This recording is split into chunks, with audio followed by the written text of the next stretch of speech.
we go. You ready? I'm ready. Awesome.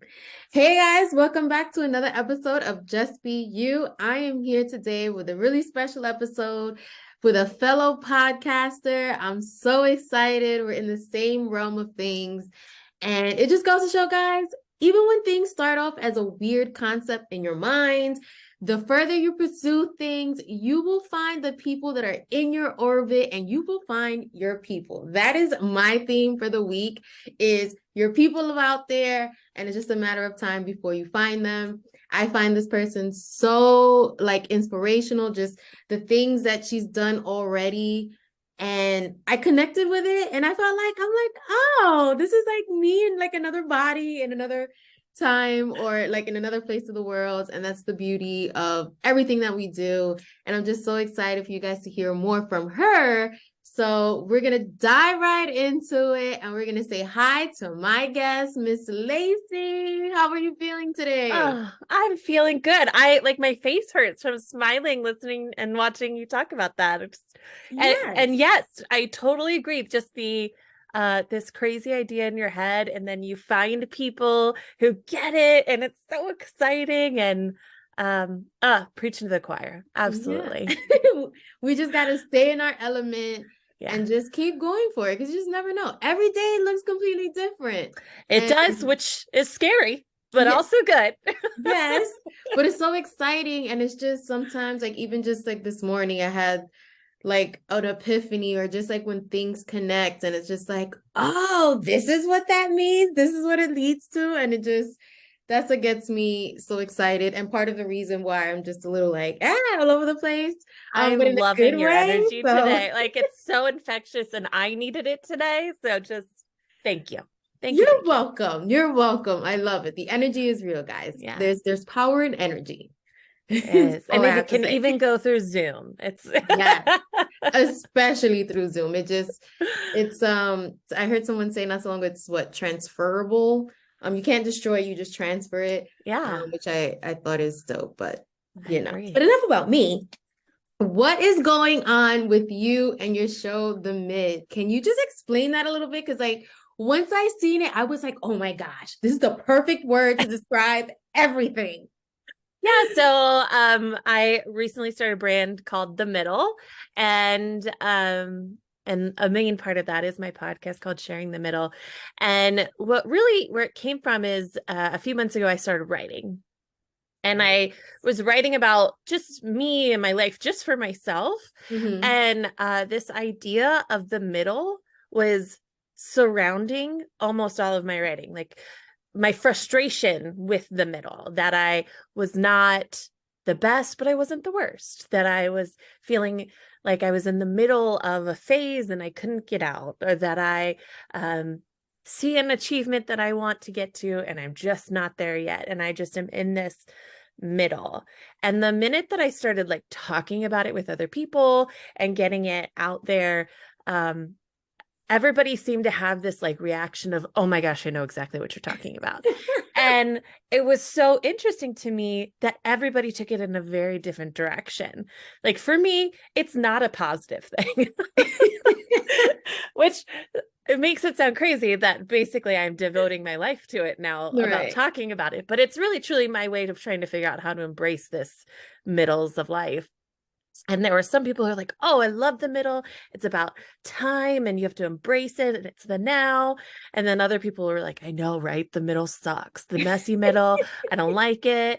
And so it really just kind of started from there. Frankly, I just had to figure out a way for it to not be the middle of the TV show. And I did some Googling. And I realized if I took out all the vowels of the word middle, it made sense. Even though I'm pretty sure it's some kind of marketing programming language, I figured that they're different enough topics. Yeah. And if I keep it the middle, it's separated enough, because it's Mddl. It's a language. I didn't really look into it a lot.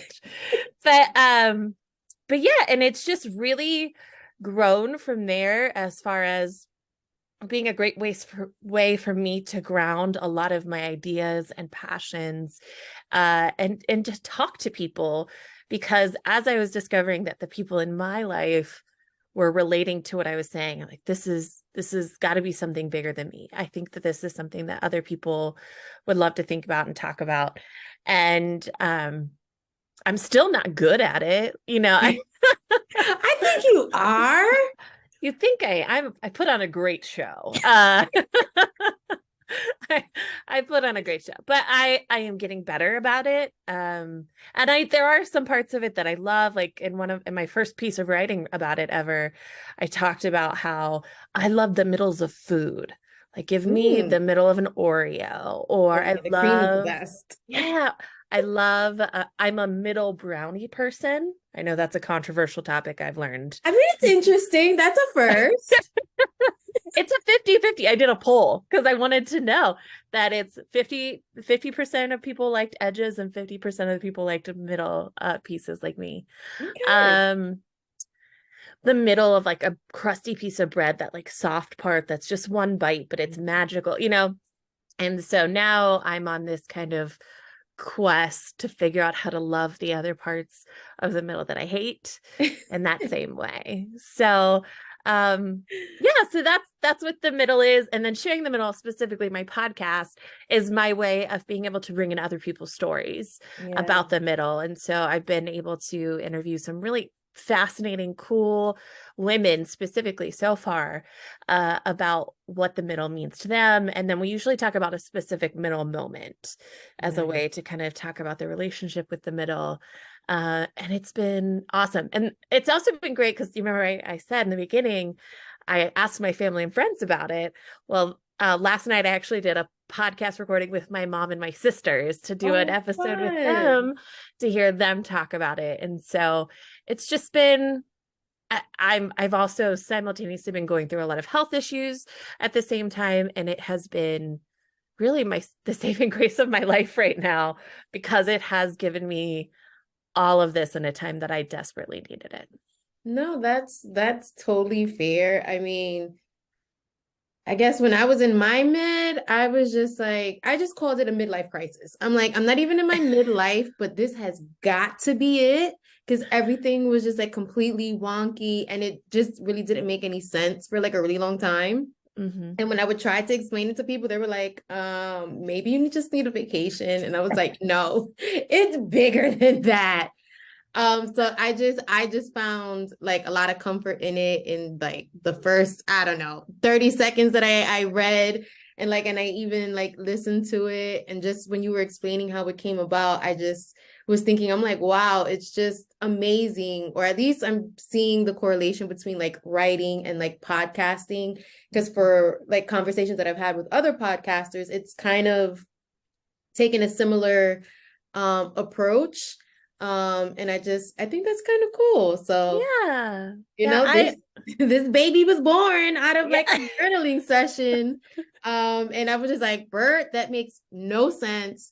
But if it was in my mind, I figured it was worth at least, seeing if there was anything to it. So I'm with you on that. And I there absolutely is. Oh no, I was just gonna say there absolutely is.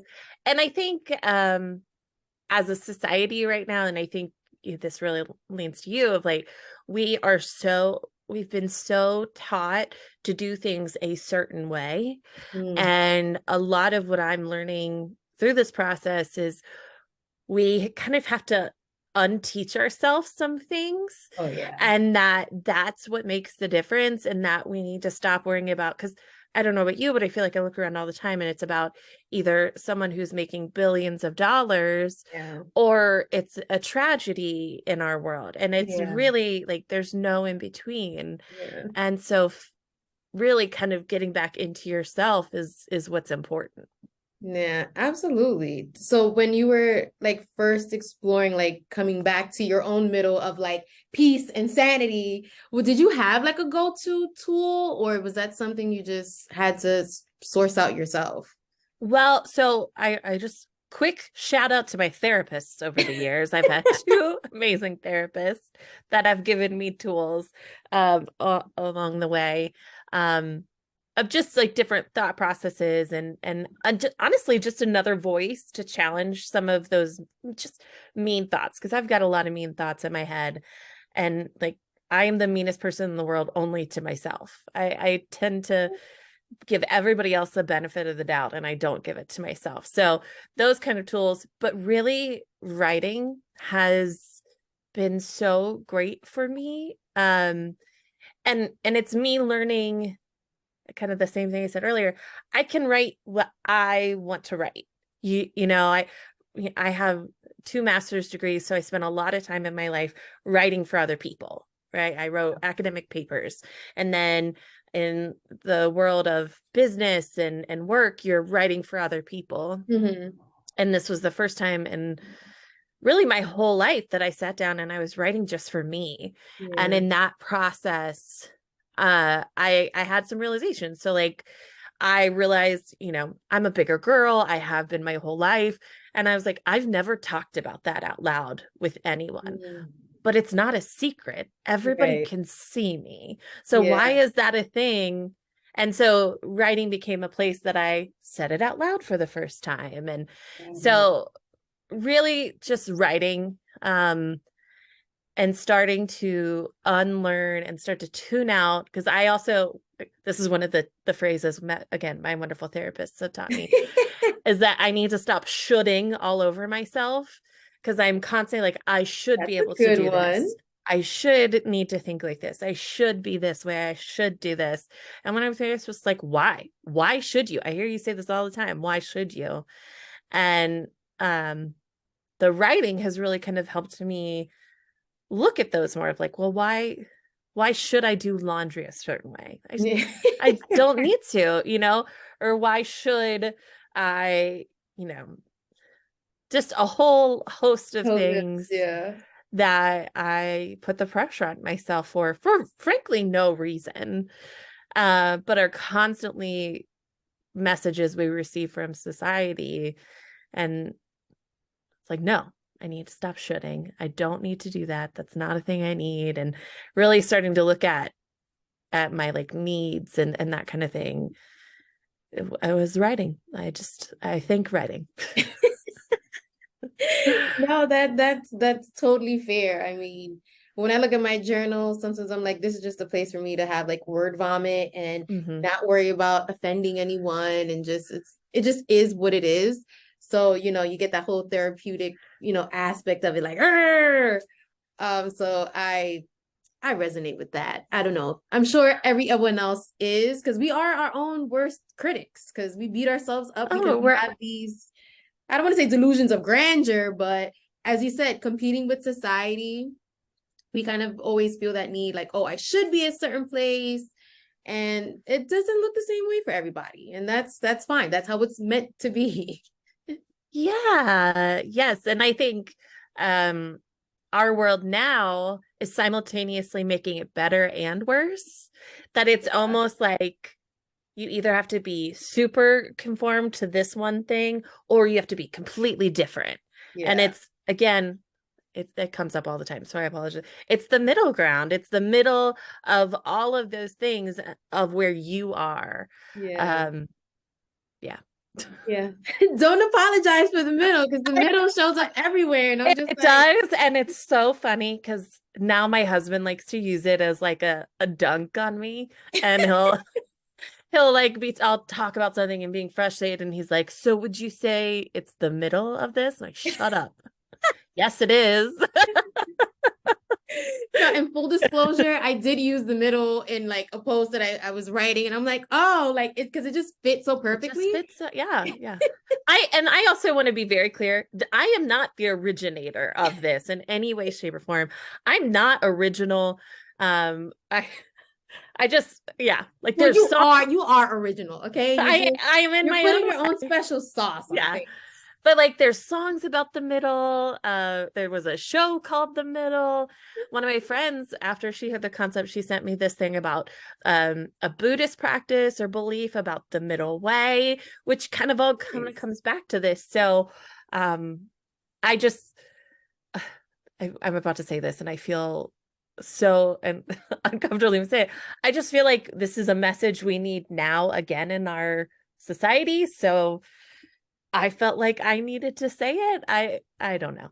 And if you felt like you needed to say it, then you were the best vessel to say it, because the minute you said it, how many, like, I don't even know the number of people that resonated with it, but it's a truth. So you're doing it, girl. You're doing what you're supposed to do. Thank you. Not as many as I feel like I should, because again, always worrying about everything. But yeah, it is so wonderful when somebody's like, oh, I know what you mean. It's like, right? Yeah. Right. Yeah. Yes. Well, maybe putting into this context will maybe help you a little bit. Yeah. There's 8 billion people on this planet. And I feel like it's fair to say that if you can reach 10%, maybe even 5, you're doing like a really good service, and it'll just trickle on. It's like you throw a pebble into a pond, and then there's a ripple effect. So it's reaching those that need to be, for it to be reached. And it's a fact of life. There is the middle. I know. See, I told you I'm not good at it. I was very clear about it. It's a journey that I feel like I will be on for a while. Yeah, we're all on that journey. We're just trying to find we're just all trying to find the people that kind of understand like our standpoint. And it's just like, don't worry, I got it. I think that's like the big thing. Everyone is just like, does someone out there understand me? So it's just one day at a time. Sometimes it's 1 hour, but it's okay. Sometimes 5 minutes. Yeah. Sometimes but we're making it. We're making it. So what was the one story that you kind of had to like stop telling yourself? Well, I think you've heard me do this already. I've constantly been battling this who cares what I have to say story. Like I am not traditionally a remarkable person. Like I live in the Midwest. I am like I am all of these middle things. Like I'm pretty, but I'm not like a gorgeous supermodel. I'm like I'm seemingly average in a lot of ways. And so then there's this voice in the back of my head of like, well, who other than your mom? Because my mom definitely cares. I will say that. Who cares what I have to say? You know, why would somebody want to listen to this? You know, and that story of a little bit of imposter syndrome, a little bit of, I don't even want to say it was imposter syndrome because I wasn't even doing it yet. So you can't even say it's imposter syndrome. Like I wasn't good enough for imposter syndrome yet. So that's right, which is actually very different for me because usually in work contexts, I'm a very confident person. Right. Like I'm like, I have this, and this down. I know these things. I've got like my academic credentials to back this up, and I've done this. And with this, I don't have any of that. I don't, this is me coming as a person to share my life. And again, I don't have those kind of things to back me up. So it has taken, and it's something obviously I'm still working through, this idea of, well, who does want to listen to what I have to say? Is this even worth people hearing and whatnot? And I will say I had a dear friend a few weeks ago really helped me reframe this because I do an interview podcast like episode. And then I also do these mini episodes that are just me talking. And I told her, I'm like, I really struggle with the mini episodes because I have this feeling of like, well, who cares what I just have to say, right? The interview episodes, it's about this really cool person. So that makes sense to me, but these other ones doesn't matter. And she was like, can I reframe this for you? Which is like the loveliest thing that anybody could say of like, you're wrong, but I'm going to change it for you. And she was like, why don't you think about it as, I hope this reaches the person that needs to hear it. And I was like, well, snap, that's huge, So even if my mom is the only person to hear it, I know she cares what I have to say. Now I hope it reaches beyond that. And not only that, it's done so much for me. So keeping that like confidence into what is actually important to me and not getting mixed up in all those big numbers and worries and that kind of thing has really been helpful. And I also have gotten lovely messages from people being like, hey, I feel this too. And I've never heard somebody say that before. And it's just great. when you hear those Yeah. things. Oh, and it's also great. I told a story on the podcast about my daughter hiding remotes. And someone sent me a message like, I just want you to know this literally made me laugh out loud when you're like, well, I guess somebody else is SOL if they try to turn on our TV, you know? No, it's true. And I'll just add this too, when you're creating your own mini episodes, take it as, your story or whatever, the theme is for that micro episode is for somebody else, because essentially the experiences that we go through aren't just for us and to say, oh, hey, I've done it. It's also to show other people that, whatever their circumstance is, however similar it is, you did it and they can do it too. And you're the prime example. So Yeah. keep going with those little mini episodes. I'm going to keep going. It's been good. And since I've done that kind of frame of mind change, I love doing them because I've also started looking for these little moments in my own life that I can share as like a fun anecdote to talk about. So it has brought this element of just joy for me. And I mentioned this before, I'm dealing with some chronic illness and I've got some health issues. And so I don't leave the house like I did before. I don't get out and socialize like I did before. So this has become like also my way to feel like I'm still socializing and being amongst the people. And it's been really nice to, as one of my sisters said, she's like, I need to meet my talking quota for the day. And it helps me meet my talking quota. I definitely second that. I'm definitely the one in my family that since birth has been the talker, and my sister jokes around and she's like, your voice doesn't hurt by now? She's like, girl, you still talking? I'm like, yes. Okay, somebody wants to hear me. Yes. And I want to chat. That's what I want to do. Like literally, I've taught my son, he's only 4 and he's like, Mom, can we chat? And I'm like, yeah, buddy, we can chat. And we started doing something called cuddle chats where he comes and lays with me in bed and we just talk about his day. Like, this is everything that I want from life. So yeah, let's just chat, bud. Yeah. And you're reinforcing also like communication, and it's a safe thing that you can do and it can be respected. So I love that idea. I see all the pros in that. I mean, I do too. We'll see if he wants to do it when he's not 4, but well, hey, you're planting a seed and we're building habits now. So I believe that it's fair game. I love it. You're doing stuff. So since we're in the creative bubble, I know you've also created a workbook and you have a journal going on. Can you tell me a little bit more about that? Because I briefly looked into the worksheets and I'm like, oh, this is pretty cool. I like this. How did you come up with that? I would love to tell you that like I'd been planning it for a long time and I had this idea, but that's not true. I literally, so I've been going through this health issue and whatnot, and I could no longer work traditionally like I was before. And I've always been a very productive person. So like producing work, and, I found a lot of joy and value in work. And then I just didn't have work. Right. And part of my health problems is like weakness and fatigue. And so there's periods of time where I'm just laying in bed and my brain's still there, but my body's just like, no, thanks. Yeah. So what had started to happen during that is, one, I would go like down a TikTok rabbit hole, but then it was just like, well, what can I do from my phone? And then I watched a TikTok about writing a book and publishing it like really quickly on Amazon. And I was like, you can't do that. Mm-hmm. And so I like threw together an outline. I started writing like a little bit here and there.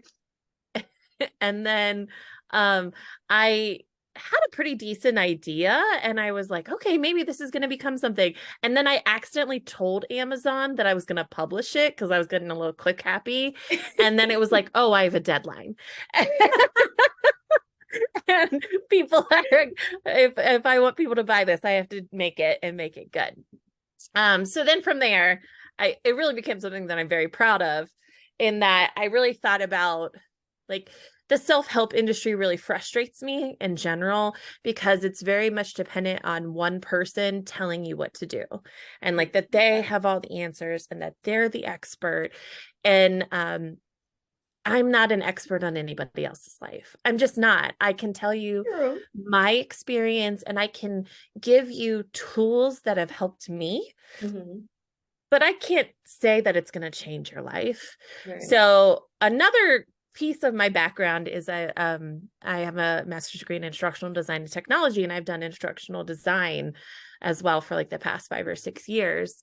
And I just had this moment where I was like, well, what if I use those instructional design ideas and applied them to the middle and the people and my experience to give people some of those same tools.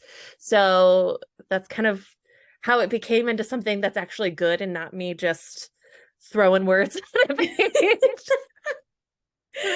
But it has 5 chapters, and each chapter kind of zones in on something specific. So we talk about self-reflection, and I tell my story, and I say, all right, I'm going to lead you through these self-reflection exercises, and this is why, because it's how it affected me.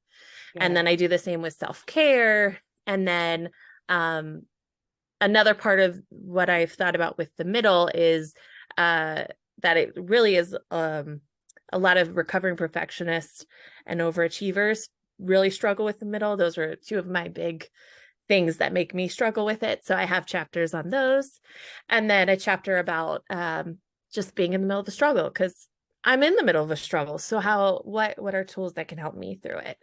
And so each one has a couple of worksheets with each of those chapters. And it turned into, sorry, you can hear my dog. Something that's indie. Something that I think is really cool and that I'm really proud of, and that has a lot of me like bearing my soul, but saying, I'm showing you how this has helped me. So I hope it can help you. And I say throughout it, like, I am not the expert here. You are the expert on you. I am not an expert on you, but I can give you some of these tools, and maybe they work, maybe they don't, but at least you've learned that you don't like me. And that's something that you've learned, I guess. I think I find it very hard for someone to say that they don't like you, unless be I don't know, maybe you push them down the road or something, something like really crazy. But like, you have a really great personality and you're really personable. So I don't think I appreciate that a lot. So and it also ended up being, I had always wanted to publish a book, but I never thought I was special enough or cool enough. And technically I've published a book. Yes, it's a workbook, so it's not like a full-blown book, but still, hey. And then I found that one resource that I shared that really resonated with people was this thought check process. Like, it was a video that I made. And so it's this idea of challenging some negative thoughts. So, and this was something that my therapist taught me. And she would always ask me, she's like, all right, well, is this thought accurate? So is what you're saying true? Is what you're saying helpful? And is what you're saying to yourself something you would say to somebody else that you love? And a large majority of my intrusive, mean thoughts are false across the board. Yeah. They're, so as I was making support for Mddl, like the more robust workbook, I was like, well, if people like this thought check thing, I made it into a little journal that people can use. And it takes you through, like, is this helpful? Is this true? Is it something you would say to somebody else? And I found that the act of writing it down for me and taking it out of my head has made it less of me saying it, and it gives it a little bit more objectivity. Yeah. And I'm able to say, all right, well, no, it's not really true that I'm the worst all the time, like, and no, that's not helpful. And I would never say that to one of my friends, and then there's some space for like reflection of like, well, if it's not true, if it's not helpful, and it's not something I'd say, why is this something? And to hopefully, ideally, give you and me, frankly, I use it, the power to overcome that thought and to give it less power and to make it mean less. And I also think it's interesting, that you could look back and see, oh, I'm having this thought a lot. And I think there's some value in it. So yeah, that's where those came from. A little bit of a happy accident, but something that I'm very proud of. And I also got to be I am not a graphic designer in any way, shape, or form. Okay. But I love a Canva template. Oh, who are you telling? Yeah, For Canva. I want to be very clear. I am not a graphic designer. I do not have graphic design skills. I cannot take an idea from the universe and make it into something like a graphic designer can. But you give me a template, I can change some colors and some shapes, move some things around. So that's what I was also able to do with the workbooks, is that they're very visual and they've got pictures. And so it was also another kind of fun way of visually seeing and doing things that I enjoyed. No, I love it. I'm totally a visual person. And just as you were explaining, your thought process kind of, well, at least in my little mind, it connected to a conversation that I was having with someone else. And they were explaining scripting. And it was kind of like the same idea where you kind of take the thoughts, you write them down, but then you change it into what you want to see in the future, and you highlight the better attributes of yourself. And I thought that was really cool. And I'm like, I know it sounds so simple, but it also sounds like the greatest thing in the world, or at least puts things into context. And it's oh, I'm not really batshit crazy. It's just no, and it's all about making things easier on yourself. Yeah. So I'll be honest, a lot of the exercises are not groundbreaking. I think the thing that I'm the most proud of in there is there's a chapter on self-care, and it talks about well, why aren't you getting what you need? Mm-hmm. And what is the barrier? Because I think that's more indicative of you think you need this, and then these are your barriers. Now, addressing why they're barriers and how to actually get rid of them, that's something that you should do with a mental health therapist, and I am not qualified for that. But at least looking at those barriers and being oh, that's why I'm not taking care of myself. How can I at least go around that? And asking those questions and thinking of those things ahead of time, so that the next time you're in that moment, you already have that mental pathway and shortcut that you can go around it, and it makes your life a little bit easier when you get to that point. Yeah. And so I think for a long time I called myself lazy. Lazy is one of my words that I'm not supposed to say about myself, but again, another lovely thing my therapist has taught me. And what I've started to realize is I'm not lazy. I just want to do things in an easier way. And that's not bad. There's no one's going to offer me an award because I did something the way somebody told me I should when I was 12. Right. If that's not serving me now and it has no other purpose, then that's not lazy, And so that really kind of stopping and thinking about those things and reflecting to be able to save you down the line, I think is huge. Yeah, huge. Absolutely. And even just the conversation around self-care, because I feel a lot of times people think it's supposed to look a certain way. Yes. And it's it's not always going to be a massage at the 5-star spa that a bubble bath is mine that comes into mind. Everybody's we'll take a bath. I'm I can't. First of all, my bathtub is not big enough. Thank you. 2, I don't have time to take a bath. That's not going to solve all my problems. Hello. but it's just the simple things that you enjoy that you can kind of decompress, and even sometimes taking your own space for yourself. Maybe you just need a timeout in your room for 20 or 30 minutes just to be okay, how am I feeling today? What do I really want to do in the next 5 minutes? And just having those check-ins. I feel if we would check in with ourselves more, then the way we respond and have communications with other people might just be a little bit differently, and maybe people will be less offended in the world.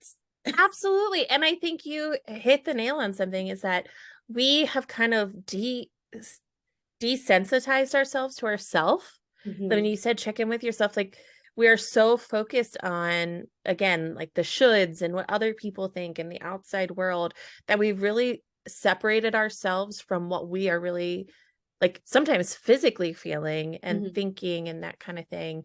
And so that's why I'm like, self-care is not about buying a bath bomb, and Yeah. it's not, doing meditation. Yes, those things can help, but what it really is it's looking at you and how you're interacting with your surroundings, and how you are letting yourself be in those surroundings and taking up the space that you need. And it's things like getting enough sleep, brushing your teeth. And if there are barriers in getting in the way, that's fine. Just we need to get around them. And so I get really passionate about that too, because I ignored myself for so long.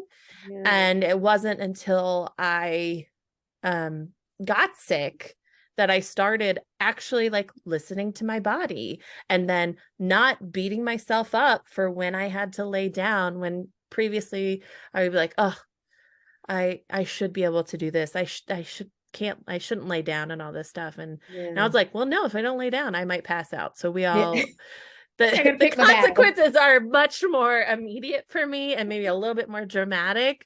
But, I think we all do that, of like really wearing ourselves down. And at some point, we're all going to pass out. Yeah. Mine just seems to happen a lot faster now. Yeah.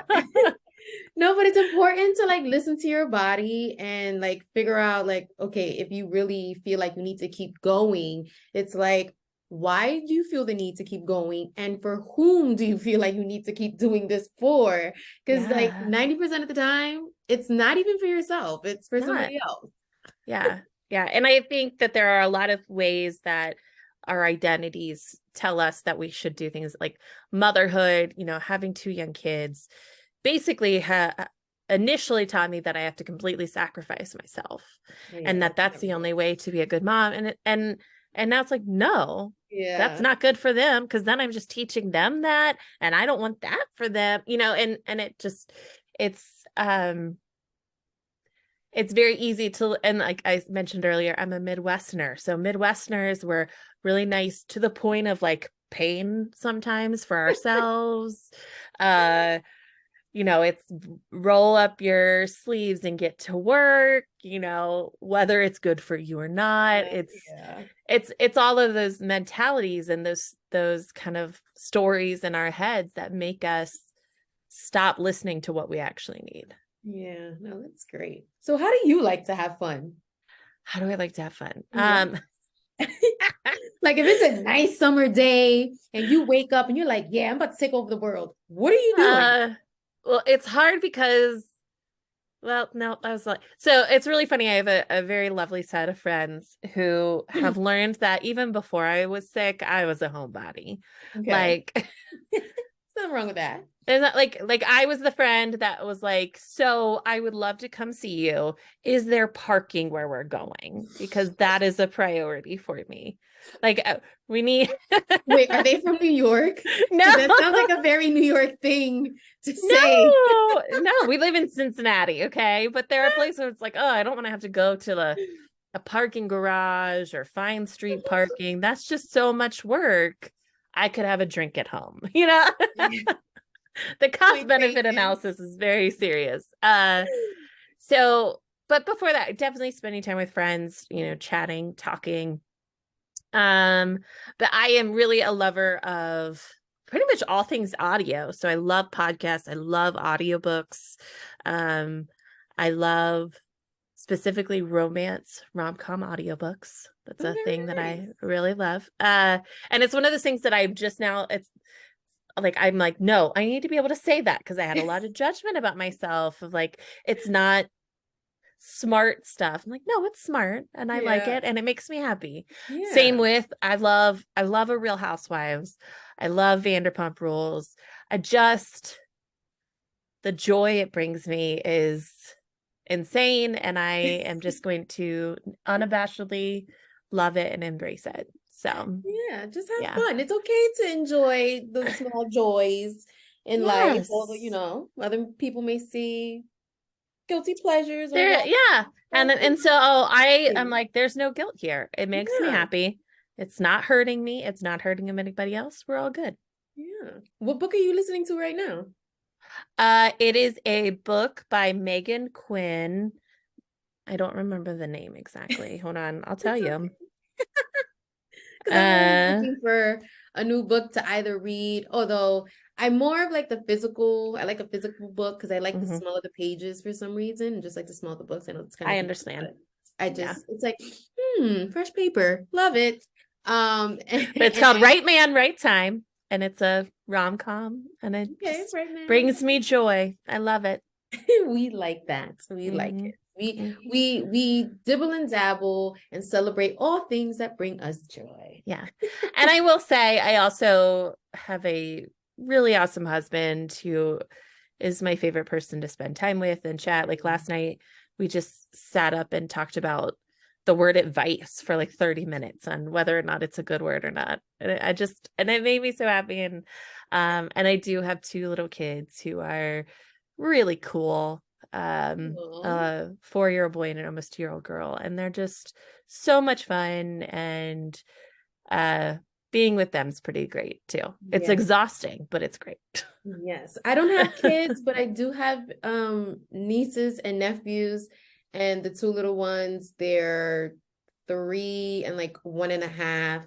Yeah. And the 3-year-old just keeps me going. We have tons of fun. I'm like his best buddy. So I get it. After like even just a few hours, I'm like, whoa, I need a nap. I'm like, this is tough. I'm like, I give all you moms and all you parents all the props in the world because I get to drop them off, or I just get to take a little hiatus. You're kind of stuck with them. I will say I was the aunt for like 15 years or 16 years before I had kids. And I almost said that I knew too much about kids because I spent so much time with them.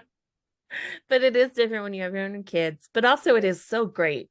I remember when we would leave my parents' house sometimes, my husband and I would look at each other and be like, do you know how quiet it is in this car? And it's like, yeah, I know.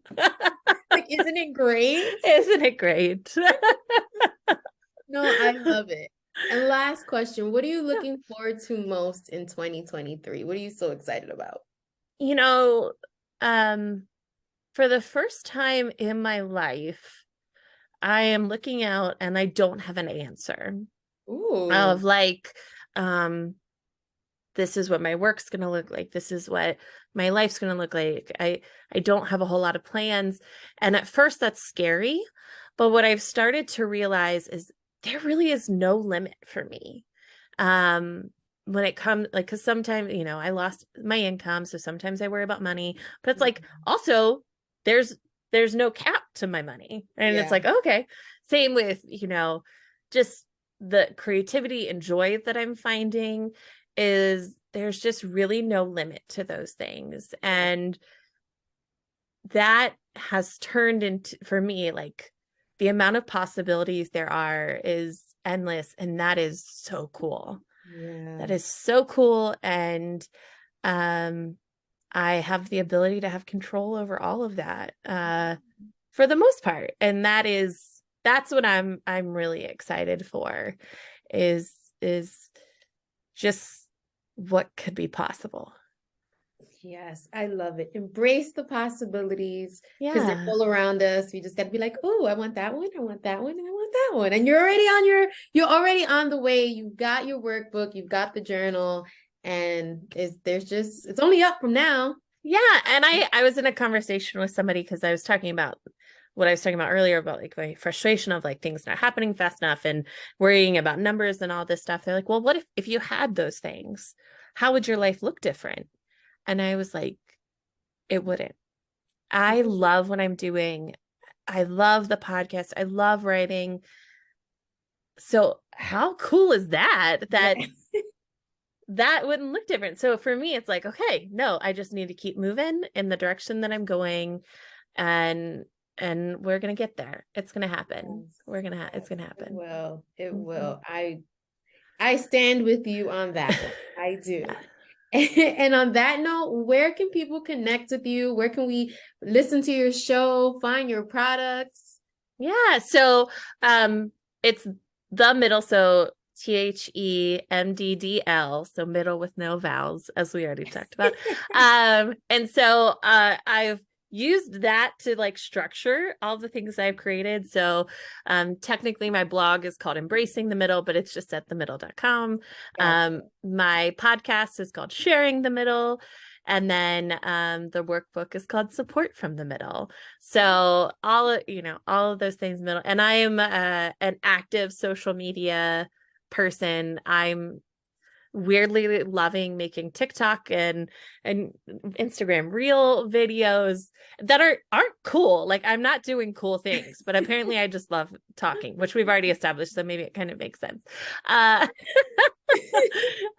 So they are all a little bit different depending on the platform and what was available, but I'm at the Mddlinsta, or on Instagram, I'm at the Mddl on TikTok.